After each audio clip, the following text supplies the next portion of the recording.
what I want to teach you is how to drive. So who here drives? Yeah? Think of yourself now with Arabic in terms of that analogy, because even though you can drive, driving is an incredibly useful skill, correct? Yeah? Incredibly useful skill. It doesn't need an understanding of cars. Yeah? In fact, you can drive your whole life and not be very good with mechanics. Yeah? My job, I'm your driving instructor. Let's just take that analogy and implement it, inshallah. Okay? So, Arabic is 1 plus 2 equals 3. That's how simple it is. It's not more complicated than that at its heart. 1 plus 2 equals 3. So I'm just going to show you how that works. Now, 1 plus 2 equals 3. If you ask my daughter, who's 3 years old, she doesn't know the answer to that. You take it for granted. Yeah, it's just 1 plus 2 equals 3. What we're going to replace 1 plus 2 equals 3 with what the Arabic equivalent would be. Okay, so we'll say A plus B equals C. A plus B equals C. So we'll go through what's A, what's B, and what's C. Okay, so A is if a word in the Quran is to look at plurality. Who here is married? Okay, so the brother here is married. He's married to one wife. Okay, now he could get married to 2, to 3, and things would change. Yeah, but that's the first part of this. Okay, so the first part of this is is the word singular, plural, and also is it male or female? So I'm talking to you, but you have your wife who's female. Okay, so that's the A. Are you single? Sorry, 1 wife, 2 wife, 3 wives, etc. Okay. The B is what's at the end of the word. What's at the end of the word? So there's lots of different things that could be at the end of the word. To keep it simple, we're just going to give 3 options. Is it a fatha, a kasra, or a dhamma? So fatha, kasra, or dhamma at the end. Okay? Zabr, zir, pesh. Yeah? I know. Talk Pakistanis, yeah?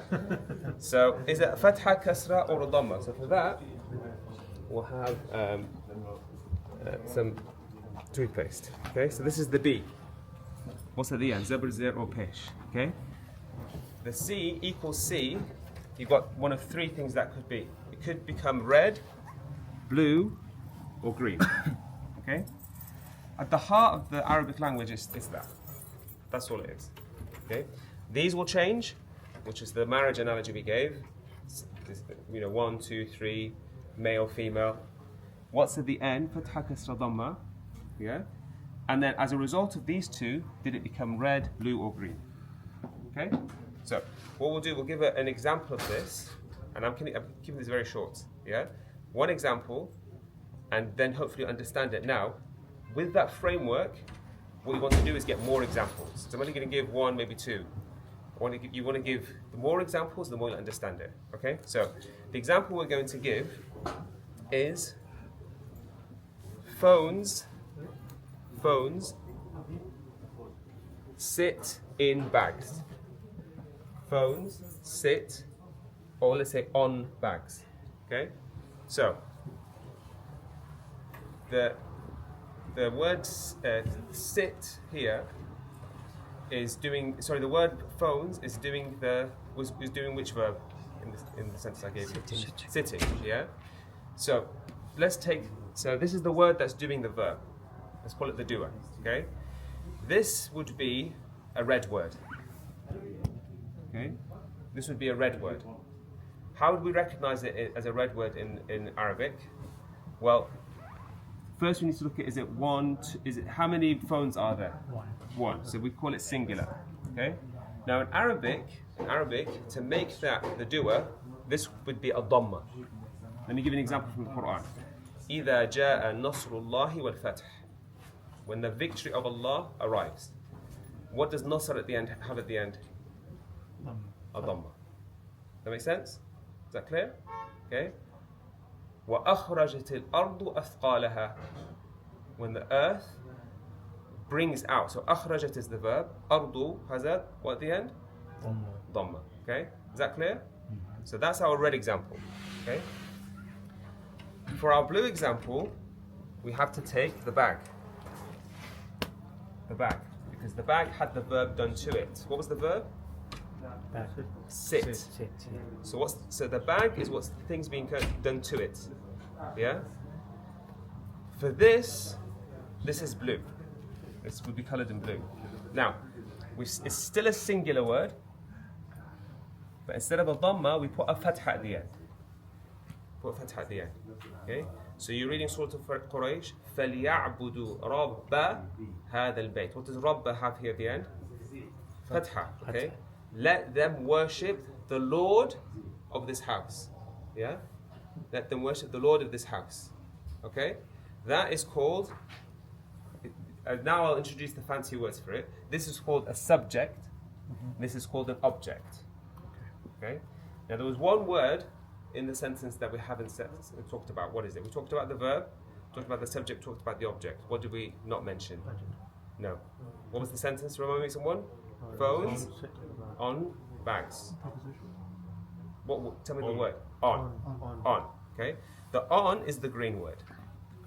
The green word. Okay. So we're still singular, but instead of we've done dhamma, fatha, what have we not done? Kasra. Okay. So for the green, it's a kasra. Okay. What's an example in the Quran? Bismillahi ar-Rahman ar-Rahim. Bismi has what at the end? A kasra. Okay. Why? Because before it, we have this thing called a, what did you say? What did you call it? Preposition. Okay. Don't get scared by these words if you've not heard of them before. Understand the concept. Okay. So phones sit on bags. This was the phone. This was the bag, and this is the on. The preposition, the green word, is the on. Okay.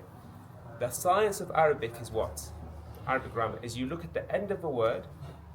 Based on what's happened at the end of a word, will tell you the role of that word in the sentence. And that's it. Yeah? Give you another example. Boats float on water. What's the subject here? Boats. What's the object? Water. What's the preposition? Float. On. Okay. Float is the verb, yeah? In Arabic, the way we would recognize it is boat would have a dhamma on it, water would have a fatha on it, on would have maybe a kasra on it, yeah? Does that make sense? Yeah? Let's take another example. Horses sleep in barns. Someone will talk me through that. So the Go on. horses are the subject. Yeah. So they will have a dhamma. Yeah. Is that even if it's horses, by the way, not single horse? No. Yeah. Horse would be more, but you could say horses, but we won't get into that. Sure. Yeah. Horses is also fine.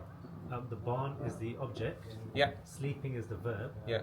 And in is the green word. Excellent. The preposition. Ahmad spoke to Ali. Who wants to do that for me?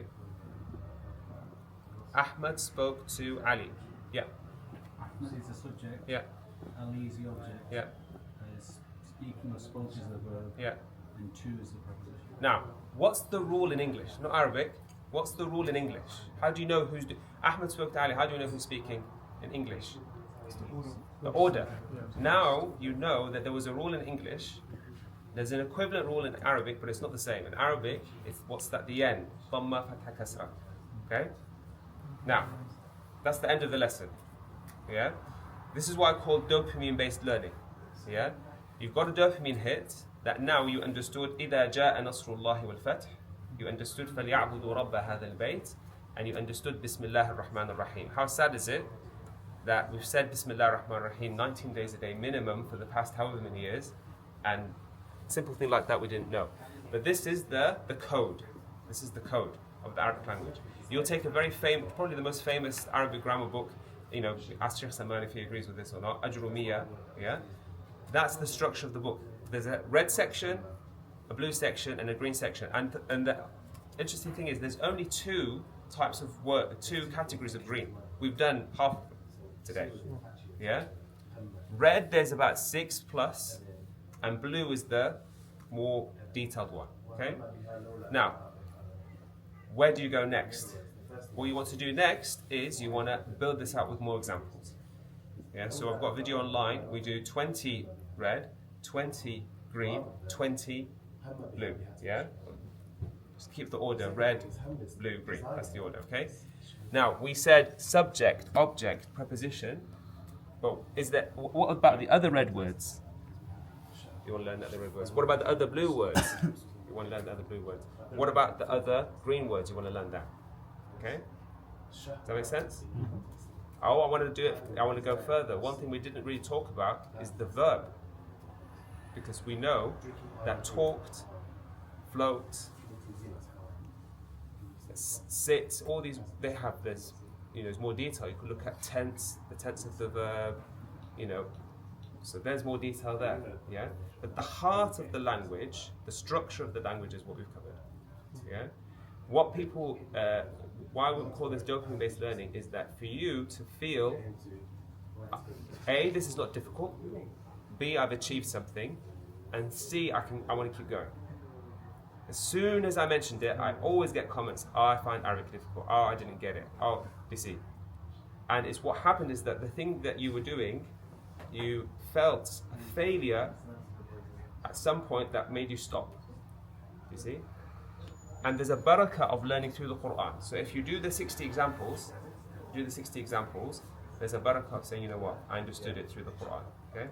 But I wanted to keep this super short, so I won't talk about anything else other than that, inshallah. So hopefully you found this of some benefit. Subhanakallah wa bihamdika ashhadu an la ilaha illa anta astaghfiruka wa atubu ilayk. Qul is a verb and it means say. Huwa is a pronoun and it means he. Qul is a verb which means say. Ya is a vocative particle. Ayyuha is a nominative noun. Together with the vocative particle means O. Al-kafirun means the disbelievers, which is a noun.